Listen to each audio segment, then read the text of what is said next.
Merci de nous rejoindre pour cette troisième et dernière partie de l'Africa Newsroom. Nous sommes toujours en compagnie d'Emmanuel Nkouzoumouami, analyste économique et politique, Abdou Fleur, doctorant en études internationales, coordinateur du RAS, le réseau Afrique Stratégie, Mahmoud Alpha Boukanier Maïga, journaliste spécialiste du Sahel. Et on passe tout de suite à notre Zoom Société consacré aujourd'hui à la problématique de l'accès à l'eau potable.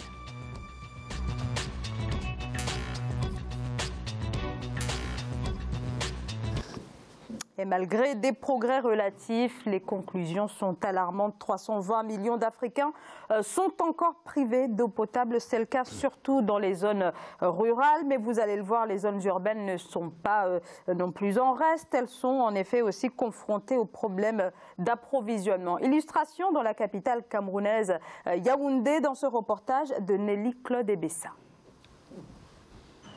Yaoundé, la capitale du Cameroun, ville où la population sans cesse croissante, est confrontée depuis plusieurs années aux problèmes d'approvisionnement en eau potable. Conscient de l'importance de cette denrée, le gouvernement s'emploie à trouver des solutions à ce problème fondamentalement social. Les autorités rassurent que plusieurs projets ont été mis sur pied afin de doter la ville d'infrastructures d'approvisionnement en eau potable. Des projets sont en cours pour résorber ce décalage et inclut l'extension de la production de la station d'Akomiada de 55 000 m3 par jour par 10 unités d'ultrafiltration. Il y a également des mesures transitoires d'urgence permettant la pose d'une unité flottante de 35 000 m3 par jour à Akomiada, une banlieue de la capitale du pays. Pour l'heure, le gouvernement s'active à résorber les 40 000 m3 par jour de déficit d'eau potable à Yaoundé. Le projet d'alimentation en eau potable de la ville et ses environs à partir du fleuve Sanaga résoudra de façon durable le déficit de production d'eau potable à travers une production complémentaire de 300 000 m3 par jour, extensible à 400 000 m3 par jour. Depuis le début des années 2000, le gouvernement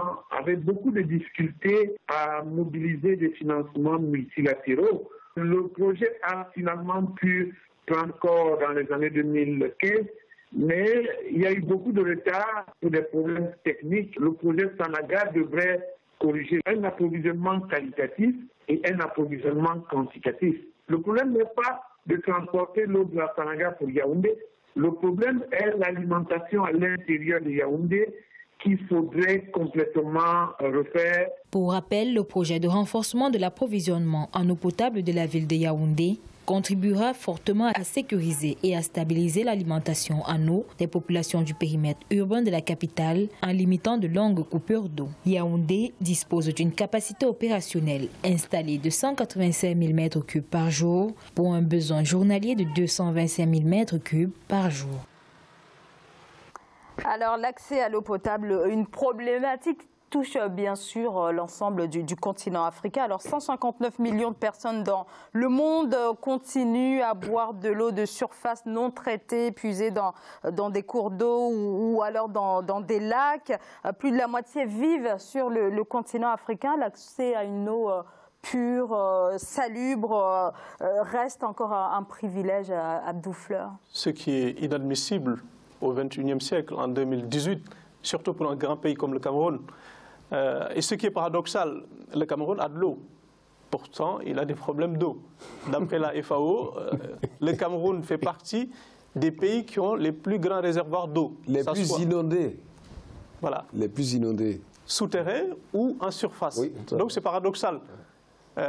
Si on parlait des campagnes, et même là c'est inacceptable, a fortiori Yaoundé, la capitale, on nous dit qu'on a un déficit de, si je ne m'abuse, 40 000 m3 ou 400 000 m3. 400 000 m3. Ouais. C'est juste extraordinaire pour moi et c'est inacceptable. La conséquence, ou la cause d'abord, je pense que c'est manque de volonté politique, manque d'organisation. Voilà, manque d'organisation. Surtout, problème de gestion. À l'origine, je pense, ça a été confié la gestion de l'eau à la Société nationale du Cameroun, qui a beaucoup de difficultés à gérer ça correctement. Après, ça a été privatisé, je pense, vers les années 2003. Là aussi, échec total. C'est juste inadmissible et moi, je ne comprends pas comment on peut arriver en 2008 à ce niveau, tout simplement. C'est le Cameroun. Il n'y a pas de logique. Mais ça, nous le savons. histoire de taire les vérités par convenance, par patriotisme, etc. Mais ça, c'est le Cameroun. Il y a un État sans organisation. OK. Où il y a un pays sans État. Moi, c'est comme disait mon aîné, que j'aime beaucoup, encore vivant, Jerry Rawlings, c'est le calaboulé.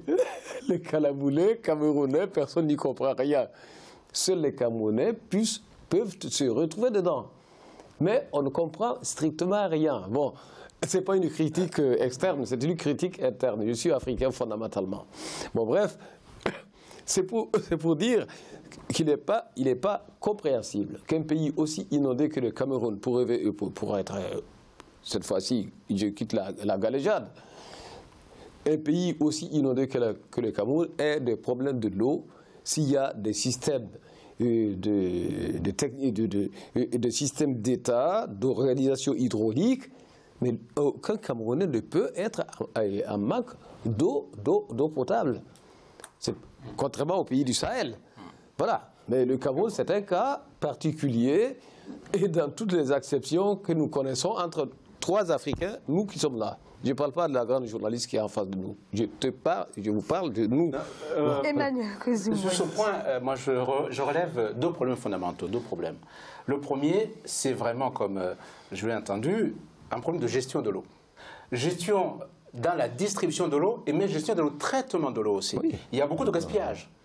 Au Cameroun, comme dans beaucoup de pays africains d'ailleurs. Il n'y a pas de Autrement dit, une grande partie de l'eau, on peut imaginer que 20% de l'eau peut être récupérée et réinjectée encore dans le circuit, dans le réseau de distribution de l'eau. Donc il y a un problème de gestion de l'eau en soi. Deuxième problème, donc, autrement dit, ce problème doit être résolu, c'est un problème plutôt de rationalisation à la fois du traitement et de la distribution de l'eau. Deuxième problème, c'est un problème de démographie. Yaoundé comme Douala, c'est à peu près 3 millions d'habitants dans chacune des villes. Les deux totalisent le quart de la population camerounaise. Il y a déjà une disproportion de ces villes gigantesques par rapport au pays, d'une part, et d'autre part, par rapport aux capacités de pays à gérer. Une ville, ça se prévoit à l'avance. On prévoit le réseau de distribution, on prévoit le réseau d'énergie, ça en fait partie, on prévoit le réseau de santé, on prévoit le réseau scolaire. Tout ceci fait partie d'un ensemble de gestion d'une ville. Or, nous avons hérité des anciens comptoirs coloniaux, ils sont ce qu'ils sont, et maintenant, une fois qu'on les a, il faut bien les développer.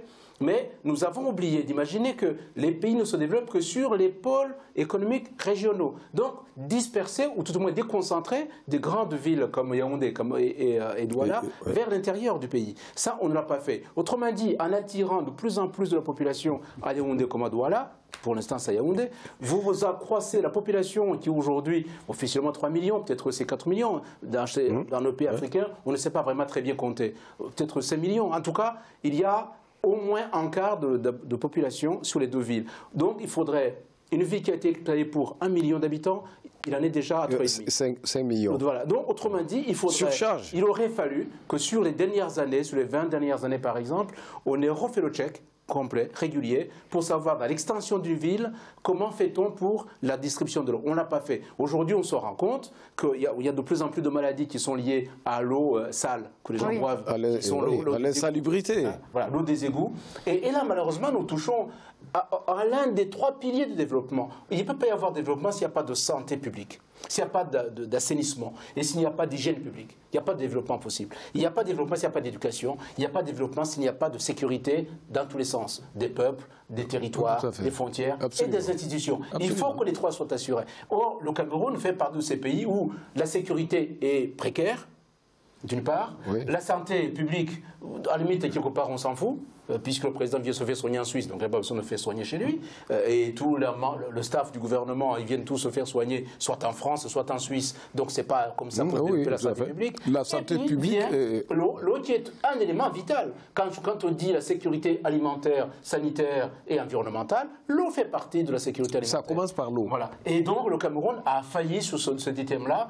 Il y a urgence. Maintenant, on peut dire effectivement il y a des problèmes. Il faut bien qu'on résolve les problèmes. Mais pour les résoudre, il faudra peut-être qu'on mette plus de moyens qu'on a fait jusqu'à présent sur 2 points. Le premier, c'est que peut-être de plus en plus, on commence à s'intéresser aux suburbs, aux banlieues de la ville, ne pas seulement s'intéresser au cœur du centre, au cœur de la ville, et plutôt dans les banlieues, d'une part. D'autre part, connaît aussi, qu'on le veuille ou non, les politiques de déconcentration des villes, de façon à pouvoir distribuer facilement l'eau et l'énergie. Un dernier mot très rapidement, Abdou Fleur. Dans le reportage, je viens de voir de grandes mesures. Et c'est ce qui me désole. Très souvent, dans beaucoup de pays en Afrique, c'est médecin après la mort. C'est quand il y a des problèmes que l'on invente des solutions ex nihilo. Et c'est dommage alors qu'on avait la solution ou les solutions. À portée de main. Absolument. Première chose. Deuxième chose, je pense que ceci étant, le fait est là, il faut aller vers des solutions. Et pour moi, la solution, ou l'une des solutions, c'est d'abord la décentralisation. Et c'est un peu l'effet pervers de la centralisation. Il faut décentraliser vers d'autres villes, vers d'autres communes, mais surtout ouvrir le marché, surtout au privé. Très souvent aussi, là, il y a un problème de passation de marché, c'est opaque, c'est compliqué, mais il faut vraiment ouvrir le marché, il faut surtout impliquer le privé dans cette affaire pour des solutions pérennes. Oui, mais dans un pays où la corruption fait partie du sport national, ce sera difficile. Donc, sinon, la déconcentration, c'est une solution à long terme, si on peut gérer le pays. L'émission va... Monsieur Maïga. Oui, l'émission va à sa fin. Oui, et bien, on absolument. a parlé de l'eau au Burkina Faso, dont je suis quelque part un enfant. Eh bien, voilà un pays qui a su, sans avoir un cours de fleuve intense, qui a su gérer son eau.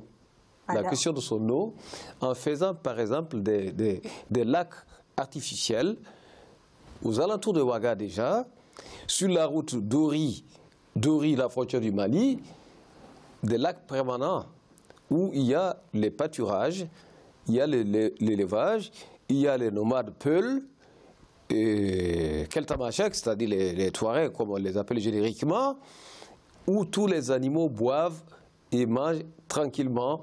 Ça, c'est une œuvre de l'État avant même Thomas Sankara. Alors, on aura bien sûr l'occasion d'en parler un peu plus longuement, bien sûr. Un pays qui n'a pas d'eau, qui a géré le minimum hydrique dont il dispose. Voilà, alors vous l'avez dit, on arrive au terme. À proximité de la ville. Voilà. Donc, les sources au Cameroun, nous sommes parlé de Yaoundé tout à l'heure. On ne parle même pas de forage. Voilà. On en parlera à une autre. J'ai beaucoup de mal à arrêter cette émission ce soir. On en parlera à une autre occasion. On arrive au terme de cette émission. Merci beaucoup à tous les trois d'y avoir participé. Alors nous devions bien sûr revenir sur le plan national de développement économique et social du Burkina Faso. Malheureusement, vous l'aurez constaté, on n'a pas eu énormément de temps ce soir, mais voilà, ce fut un débat extrêmement riche. Merci beaucoup Monsieur Mahmoud Alpha Boukanye Maïga. Je rappelle que vous êtes journaliste également, spécialiste du Sahel, auteur du Mali, le chaos généralisé aux éditions Paris. Un grand merci à vous également, Monsieur Emmanuel Nkouzi Mouami. Je rappelle que vous êtes l'auteur du partenariat Europe-Afrique dans la mondialisation aux éditions L'Harmattan, également de la relance de l'Afrique, également chez L'Harmattan. Merci à vous également, Monsieur Abdou Fleur. Je rappelle que vous êtes doctorant en études internationales, coordinateur du RAS, le réseau Afrique Stratégie. Et merci à vous, bien sûr, de nous avoir suivis. Je vous retrouve demain. Très bonne soirée.